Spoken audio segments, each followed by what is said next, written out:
Napakatahimik as in. Ang maririnig mo lang ibon, hangin. So, yan na yung aming naging adventure dito sa Mount Banoy. Mapapanood nyo yung full video nito dun sa Mart Lester Travels na channel. So, kung hindi pa kayo subscribe kayo dun. Kasi lahat ng mga travels namin dun ko kinocompile para kung kunyari gusto kong balikan, ang dali lang for me, para sa inyo din. Kasi pag sinama ko dito sa vlogging channel natin, matatabunan siya ng mga daily vlogs natin. Kaya lahat ng travels namin nandun. Pwede din sa Facebook, may Mart Lester Travels din sa Facebook, pero hindi ako masyadong active dun. Pero follow nyo rin ako dun. Salamat. Kami kakain muna. May tira pa kami donut tsaka pandesal. Nakakagutom mag-hiking. Kain tayo. Pababa, si Mahal mag-drive. Pero pag nasa patag na, ako na. Ano kasi ko hindi ko ma-handle ng maganda ang stress. Stress siya sa akin. Kaya siya pababa. Anyway. Nag-park muna kami sa isang tabi. Sisilipin lang namin yung ilog. Medyo maingay lang kasi tabing highway.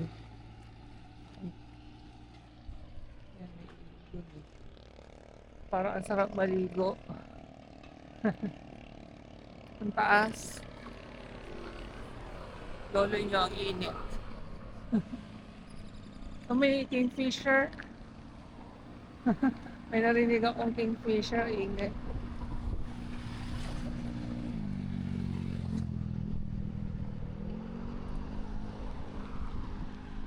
Nakakalula. Ayan na yung ilog.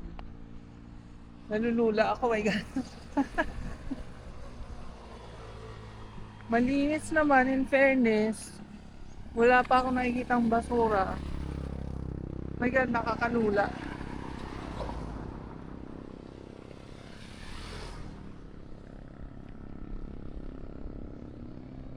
Nanginginig yung tuhod ka.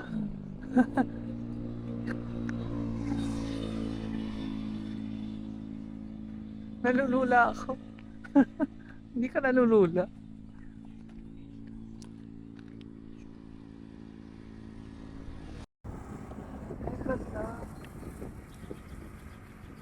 Kita mo?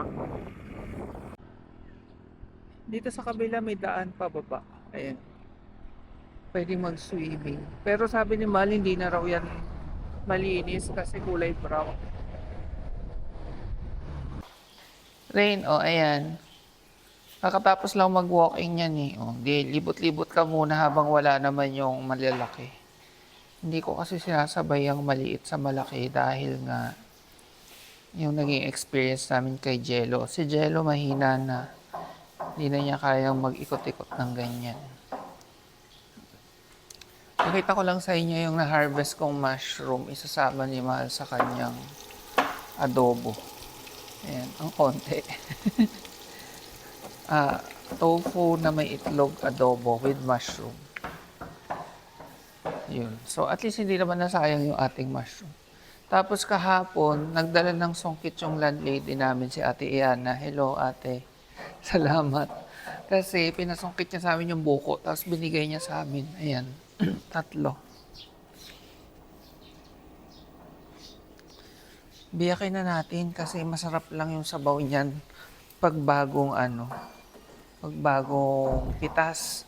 Pag tumagal, tumatabang na. Sabi yan ni Mama N.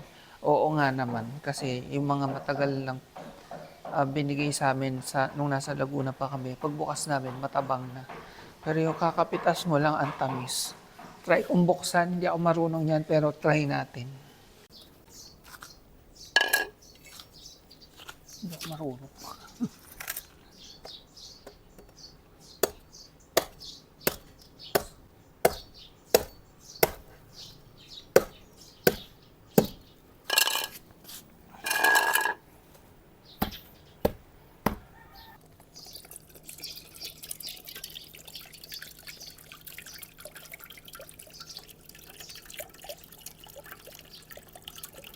Kaya na-manage ko namang biyakin. Ngayon, sasalain ko yung sabaw kasi may mga natira-tira. Tapos kakayurin natin to. Ang dami na nung sabaw, so isa lang, bukas na yung iba. Ang laki kasi ng buko eh. Yan. Tikman ko nga.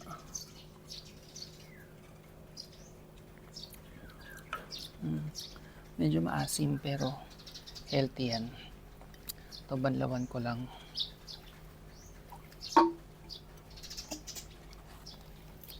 Tapos kakayo din natin.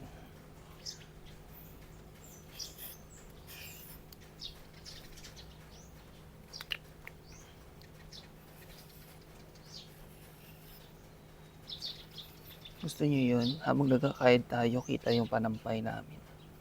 Sinampay pala, panampay. Hindi ba marunong? Yung sinampay namin.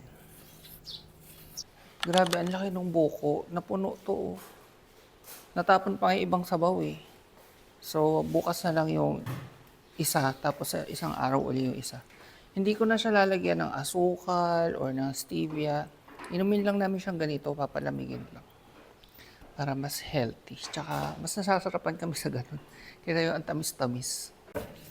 Luto na, ang sarap. Hindi ko na makita yung mushroom. Ayun, mushroom yan. Specialty niya yan. Pag ganyan ang luto, siyang nagluluto. Hindi ako marunong yan. Di ba, sarap. Napakinabangan natin mushroom. Ayun, mushroom na ulit. Ito na yung ating buko juice. And ito na yung luto ni Mahal. So, andito na rin yung tinanim nating mushroom. Baka nakuha ko lahat ah. Hindi, meron pa dun. Ayun. Konti lang kasi yun. Pero at least napakinabangan. Ayan, tikman natin.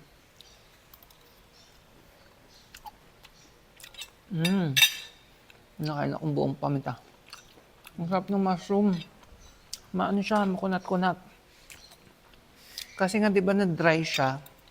Yun yung advantage nung parang sinan-dried na mushroom. Makunat-kunat. Sarap. Hindi ako marunong mag-mushroom talaga. Tsaka I think ngayong summer, since hindi ma-humid, sobrang dry, hindi muna tayo mag-grow ng mushroom natin kasi yung nilipat ko dun sa kwarto namin sa CR, parang nagda-dry pa rin kahit na lagi kong binabasa. So, pag tag-ulan na lang tayo mag-mushroom. Pag may humid na. Kasi sayang naman. Nag-i-story siya. Ako kumakain na. Minsan naman ako yung nagbibideo pa. Tayo.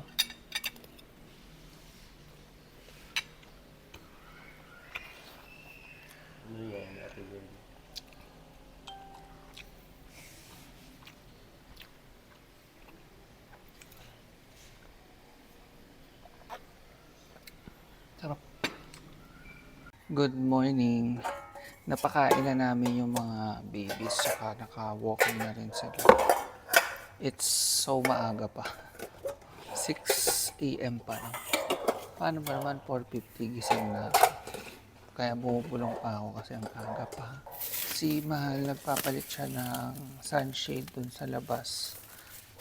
Tapos dito kasi sa loob maglalagay din kaming sunshade para yung singaw ng init ng araw hindi ganun katindi kasi ang init.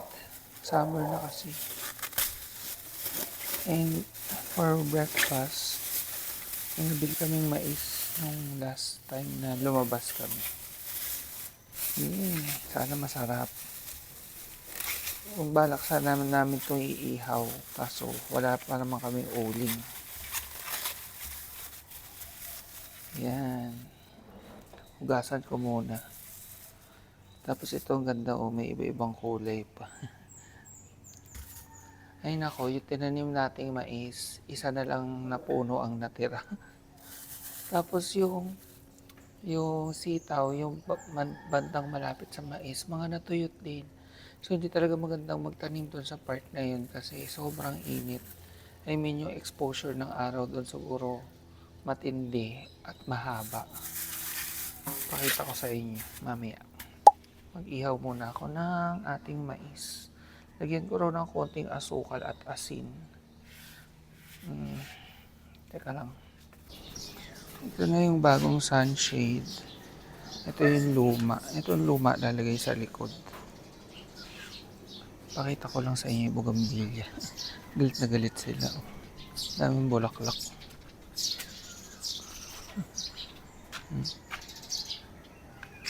Ito, konti pa lang. Pero may mga mag-bloom pa. Tapos ito, may isa. Tapos may ito pa. Magbubulaklak din. Si Mami, merong tatlo. Ayan. Ganda. Ito din, may bulaklak. Yung ating snake plant.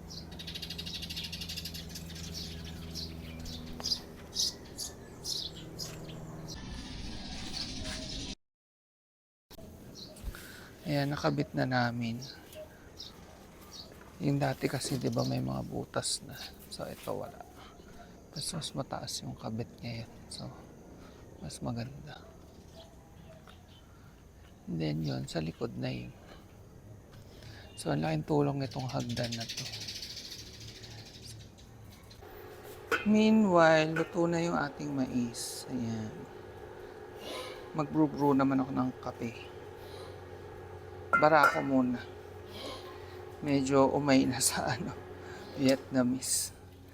Kahapon nag-Vietnamese din kami. So, para hindi tayo masyadong magsawa sa alitan, barako naman for today.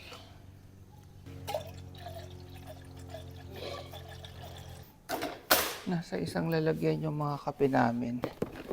Vietnamese. Ito, barako galing ng I think, saan ba to galing? Basta regalo to ng office mate ni Mahal from Cavite. So, either Amadeo or Alfonso to. Then may decaf din ako. Pinakita ko na sa inyo yung collection ko ng kape. May decaf na Arabica. Oh, Arabica decaf. Kung gusto niyo rin ng Arabica decaf, lalagay ko yung link dyan. Tapos, ito mga Batangas coffee na barako. Pero online lang binili. Kasi hindi pa kami taga dito that time. Pero ngayon, maghanap kami dito ng mabibilhan ng masarap na barako. Paubos na eh. Nakadalawa na kami ganito. Ganito kalaking bag as in. Tapos, ang ano niya, isang scoop per 100 ml. So, ito ay 800 yung kinuha kong tubig kanina. Lalagay tayong 4 na punong-puno.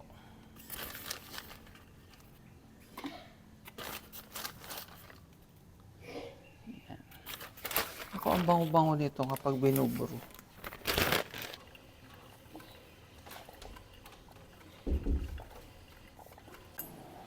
Ready na natin yung ating mais.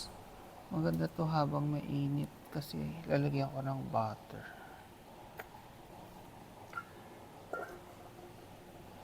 Margarine. Wala pala kayong butter. Dairy cream.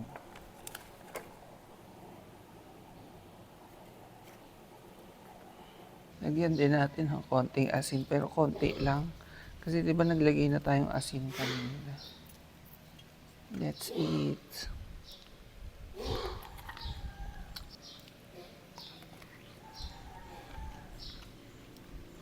Hindi ko lang sa asin.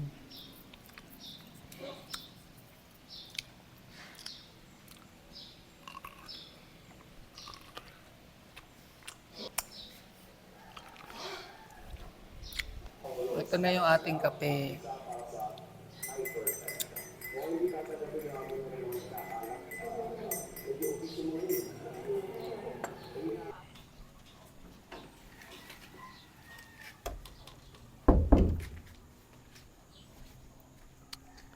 Silipin natin yung ating mga pananim.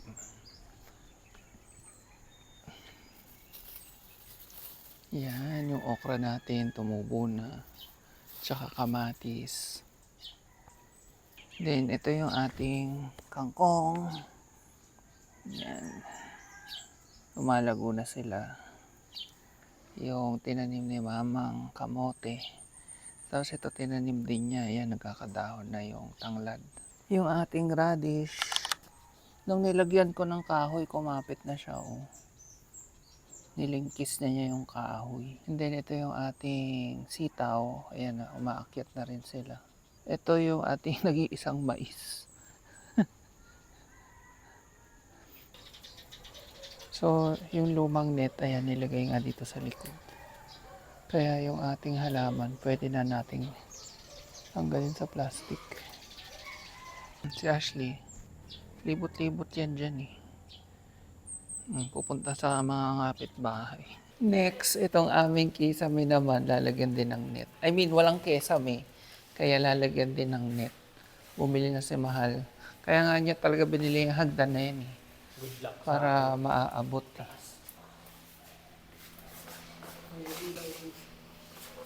Ha?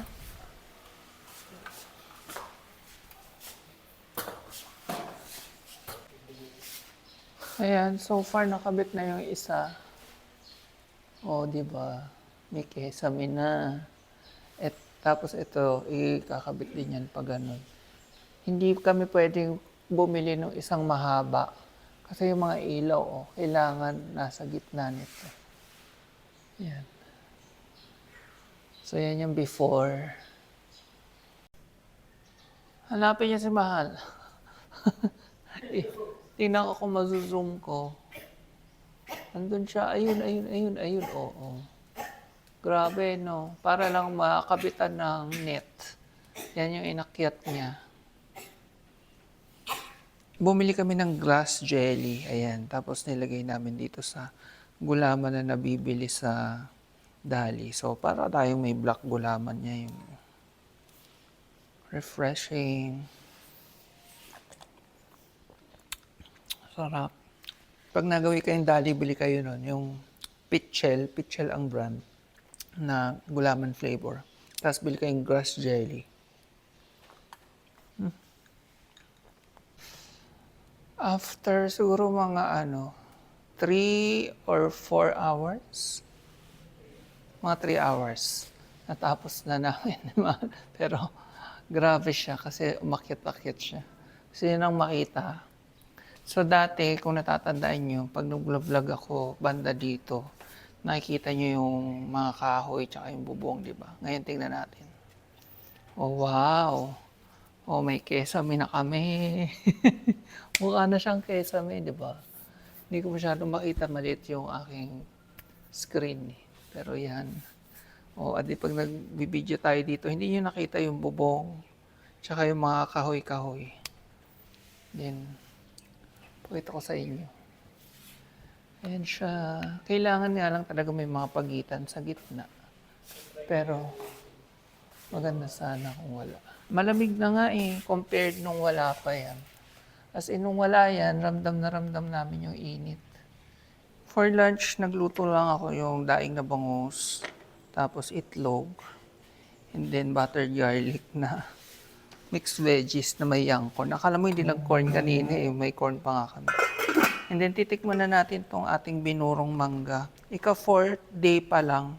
Usually dapat 5 days pataas to. Pero tikman na natin kung anong lasa niya. Tinanghali na kami. So mamayang hapon na kami mag-work. At ito ay Nesty Cleanse. Okay na.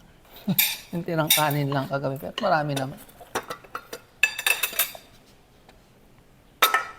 Yung veggies.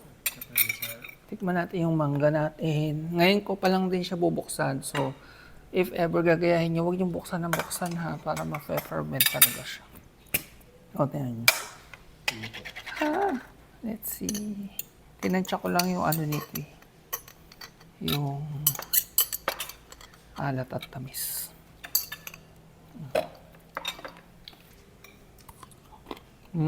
Lutong.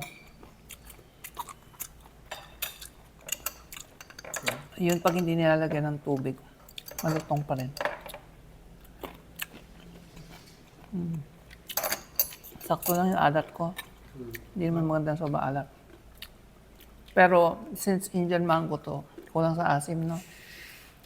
Kasi pag ang usually ginagawang ganito, yung piko o yung kinalabaw, yung ang asim-asim talaga. Ito nawala na yung asim niya. Sobrang mild na lang. Let's eat. Let's eat. So, ang pinakasawsawan ko na dito sa ating bangus ay yung mangga kasi hindi siya masyadong maasim.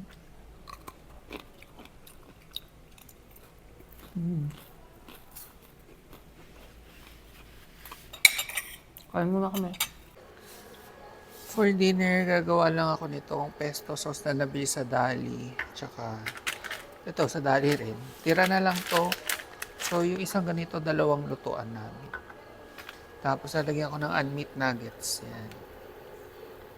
Grabe, ang dami namin ginawa today. Ito nga yung ating kesame. Tapos, nag-work kami. Nag-edit akong video. Actually, hindi pa tapos. It's 7, past 7 na. 8 dapat naka-live na yun. Pero nagre-render na. Kaya, habang nagre-render siya, nag-ano na ako, prito-prito na. Luto na yung ating pesto. Sorry, madilim. So, ang pinakasahog niya ay itong ang ating unmeat nuggets. May tira pa kami mais, tapos yung tawag dyan, gulaman. Kain tayo.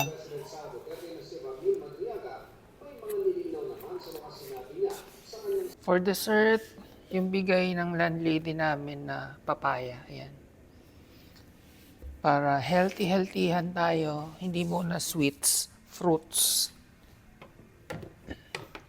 Tapos binigyan din niya kami buko, 'di ba? Kahapon. Oo, kahapon namin ininom. May dalawa pa. So bukas, buksan ko uli yung isa. Ayan na ang ating papaya. Ito na ang snack ko habang nanonood. So mag-good night na ako sa inyo. At ang dami namin ginawa today. Good night. Kain tayong papaya. Tikman pala natin para mainggit kayo. Kain. Tamis. Ang sarap. Buti na lang ako lang mahilig sa papaya. Nangilo ko, malamig.